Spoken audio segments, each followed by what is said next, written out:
maestra. Mi nombre es Valeria Guadalupe Jiménez Reyes. Mi equipo está conformado por Lomas Gutiérrez Vanessa Viviana, Reséndiz Molina Emanuel. Nosotros vamos a presentar lo que es el tema del Kolmogorov-Smirnov. Nuestro objetivo es desarrollar programas para generar números pseudo-aleatorios utilizando diferentes métodos y aplicando pruebas estadísticas para garantizar que sean uniformemente distribuidos e independientes con el fin de utilizar en la solución de problemas. Smirnov-Kolmogorov es una prueba que es guardiana de las similitudes entre las distribuciones de datos. Su función principal es discernir un conjunto de datos que sigue fielmente los pasos de una distribución concreta o si toma otro camino. Esta prueba juega un papel crucial en la verificación y coherencia entre los datos generados por el modelo de simulación y distribución de probabilidad predeterminada. La fórmula que da vida a este test, que la vamos a mencionar un poco más adelante, ya más específica, es expresada por el estadístico KS, representando como D, que surge de la máxima discrepancia absoluta entre la función de distribución acumulativa empírica de los datos observados y su función de distribución acumulativa teórica que está siendo sometida a la prueba. Ahora sí, ¿qué es el Kolmogorov-Smirnov?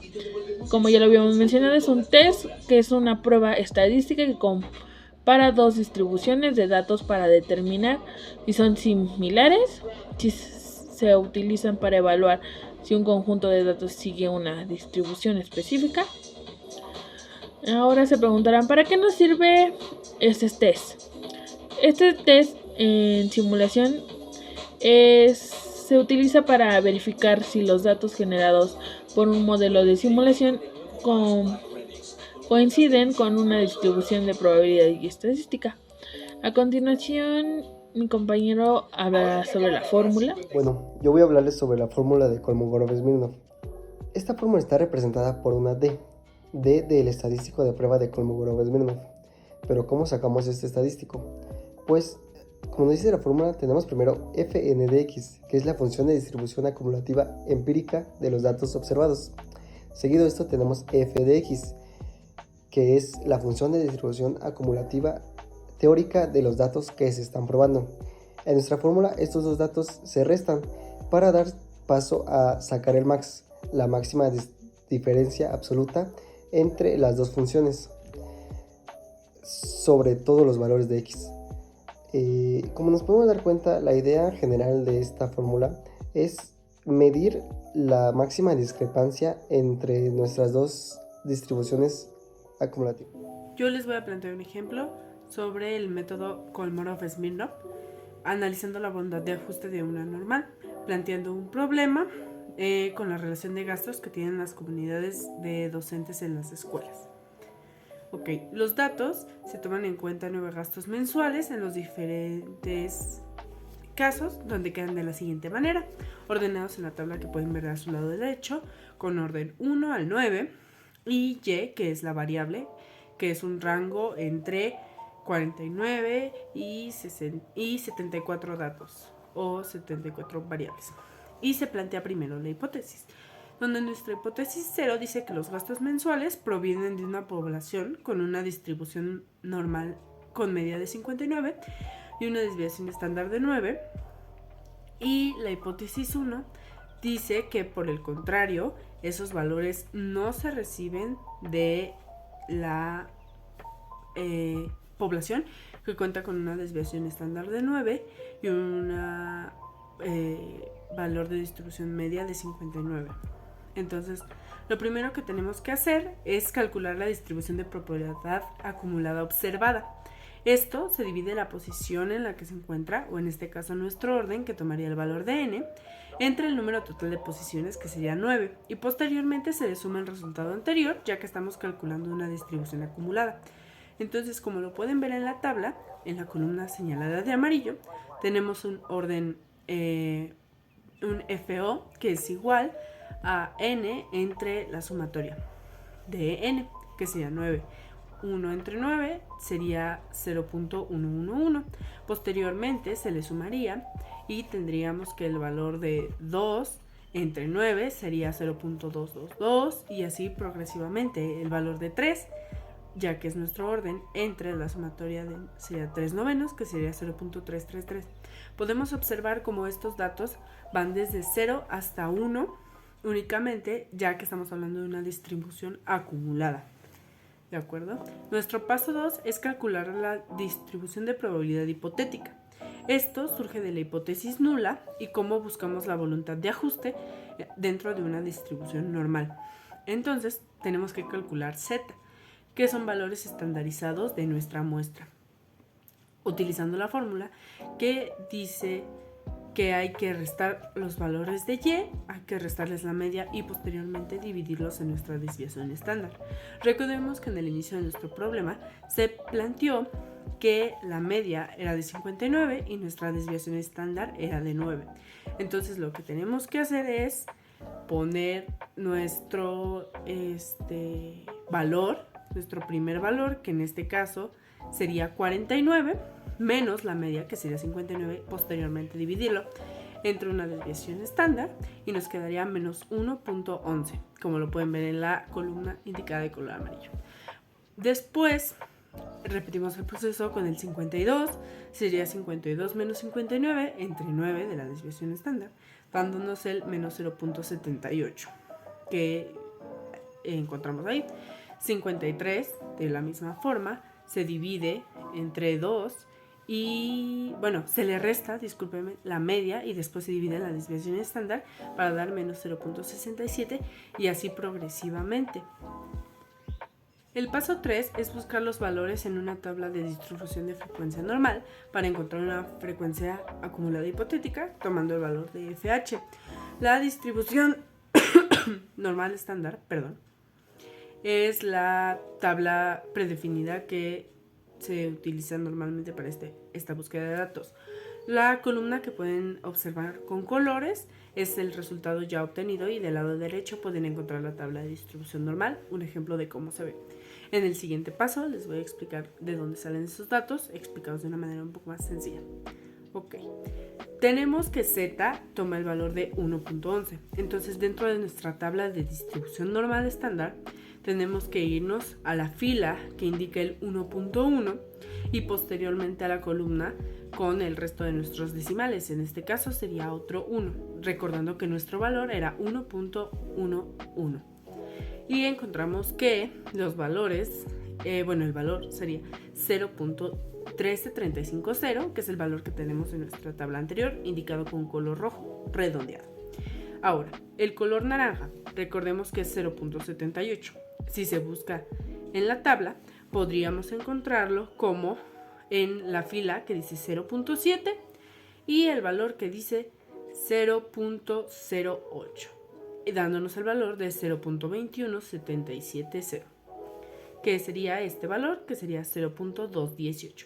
Después tenemos el valor de 0.252 con una z de 0.67.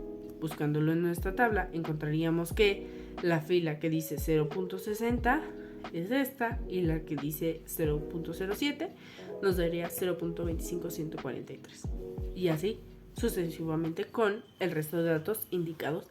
Y recordemos que como estamos buscando una frecuencia acumulada, nuestro último resultado siempre va a tener que ser el valor de 1, que se encuentra en esta tabla, que es 0.84. Redondeado quedaría como un 1. Ahora, el paso 4 es comparar los resultados con los indicadores delta y omega, tomando en cuenta que delta es la diferencia en valor absoluto entre la frecuencia observada y una frecuencia hipotética, y omega es restar de forma cruzada, es decir, el valor de FO que habíamos calculado al principio en el paso 1 con el valor del FH que calculamos con la tabla anterior. Y se pueden observar estas dos columnas. Tenemos que delta es 0.1 menos 0.13, ya que es FO menos FH, y encontramos que es 0.022 y así sucesivamente. 0.22 de nuestro orden 2 menos su frecuencia observada, nos daría que es 0.04. Por ejemplo, en el caso de un orden 5, que es 0.55, menos su frecuencia observada, que era 0.289, nos da menos 0.266. Y en omega se sigue el mismo procedimiento, solo que esta vez se realiza de manera cruzada. Eso quiere decir que tomaríamos el valor de 0 de FO, dado que no se calculó ese valor, y tomaríamos el FH de nuestro orden 1, dándonos 0.133, como se puede observar en la segunda columna. Después tomaríamos el primer valor de la frecuencia observada y el segundo valor de nuestra frecuencia hipotética. Eso querría decir que sería 0.11 menos 0.218, dándonos 0.107. En el caso de un orden 8, por ejemplo, encontramos que para calcular delta sería 0.888 menos 0.841, dándonos 0.48 en delta. Y en omega tendríamos que tomar el dato anterior en la frecuencia observada, que sería la de orden 7, 0.777, menos el valor de la frecuencia hipotética, que sería 0.841, dándonos como el resultado 0.044. Ahora, nuestro paso 5 es calcular D, que es el máximo entre delta y omega. Delta ya sabemos que es la diferencia en valor absoluto entre ambas frecuencias, y omega es la resta de estas de forma cruzada. Encontramos que nuestro valor es el indicado en color verde, que sería 0.266. Eso después pasamos al paso 6, que es comparar D con D tabular, donde donde el valor de T toma el valor que se dio al principio, donde omega valía 0.5, y D se maneja de la misma forma.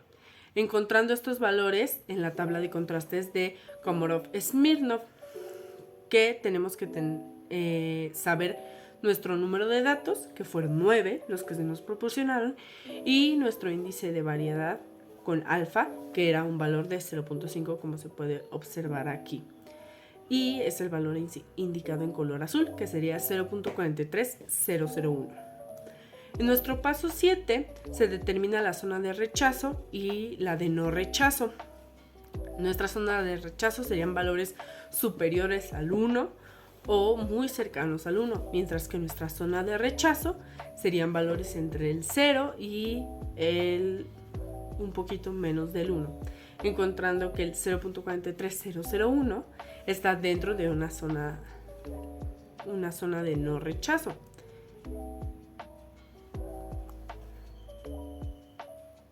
Y eso sería todo. Por lo tanto, podríamos deducir que la hipótesis 0 es la correcta y no es la hipótesis 1.